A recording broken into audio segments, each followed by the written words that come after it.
Assalamualaikum warahmatullahi wabarakatuh. Perkenalkan, nama saya Nurul Fajri Indriani, BP 18, jurusan Manajemen, Fakultas Ekonomi dan Bisnis, Universitas Putra Indonesia YPTK Padang. Di sini saya akan membahas tentang metode ilmiah. Sebelum itu, kita akan membahas tentang ilmu pengetahuan. Apa sih ilmu pengetahuan?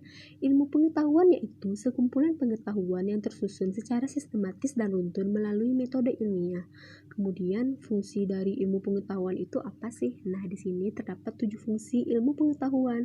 Yang pertama yaitu mengungkap suatu kebenaran, yang kedua yaitu meningkatkan pemahaman terhadap suatu fenomena, yang ketiga adalah menjelaskan proses sebab akibat dari suatu kejadian, yang keempat yaitu memperkirakan sesuatu kejadian yang bakal terjadi, yang kelima mengendalikan fenomena agar sesuai dengan yang diharapkan, dan yang keenam adalah menerapkan suatu kondisi, yang ketujuh adalah menghasilkan sesuatu yang berguna untuk kehidupan umat manusia di masa kini dan masa yang akan datang. Cara memperoleh ilmu pengetahuan itu bagaimana sih? Nah, di sini terdapat dua cara, yaitu cara tradisional dan cara modern. Yang pertama, kita akan membahas tentang cara tradisional dulu, yaitu ada cara coba salah atau trial and error. Cara ini merupakan cara yang paling tradisional digunakan oleh orang untuk mencari ilmu sejak sebelum adanya kebudayaan. Bahkan mungkin sejak sebelum adanya peradaban. Saat itu, seseorang menghadapi masalah pemecahannya hanya dengan cara coba-coba saja. Yang kedua adalah berdasarkan pengalaman pribadi. Nah, berdasarkan pengalaman pribadi pun dapat digunakan untuk mendapat pengetahuan. Hal ini dilakukan dengan cara mengulang kembali pengalaman yang diperoleh dalam memecahkan masalah yang dihadapi pada masa lalu.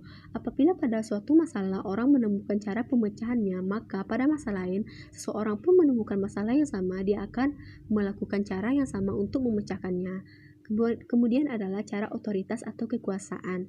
Dari sejarah yang kita pelajari bahwa kekuasaan raja zaman dahulu mutlak, sehingga apapun yang keluar dari mulut raja itu kebenaran mutlak yang harus diminta.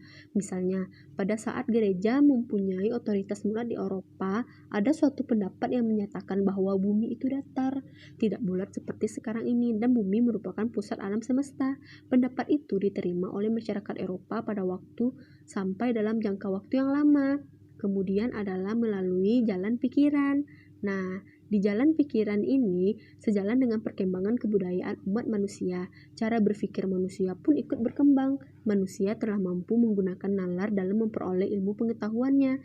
Maksudnya, dalam mendapatkan kebenaran pengetahuan, manusia telah banyak menggunakan jalan pikirannya baik secara induksi maupun deduksi. Yang kedua adalah cara modern. Cara modern dalam memperoleh ilmu pengetahuan saat ini lebih sistematis, logis, dan ilmiah. Cara ini disebut metode penelitian ilmiah atau lebih dikenal dengan metodologi penelitian. Manfaat mempelajari metode ilmiah itu apa sih? Nah, manfaatnya yang pertama adalah terlatih dengan baik, yang kedua adalah akan mampu dan memahami membuat rancangan, yang ketiga adalah mampu mengevaluasi, dan yang keempat adalah kualitas penelitian yang dihasilkan memenuhi standar minimal.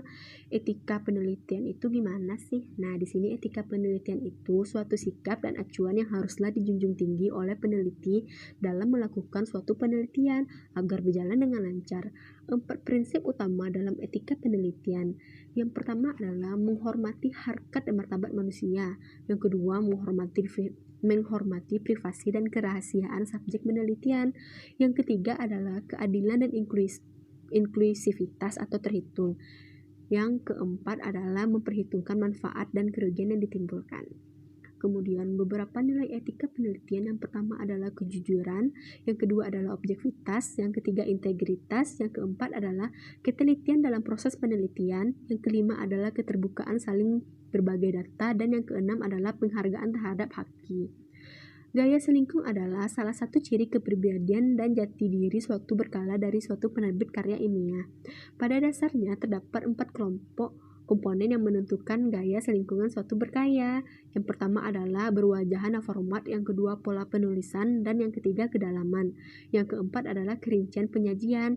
Nah, sampai di sini dulu ya pembahasan kita. Nanti kalau ada waktu kita akan bertemu lagi. Sekian, assalamualaikum warahmatullahi wabarakatuh.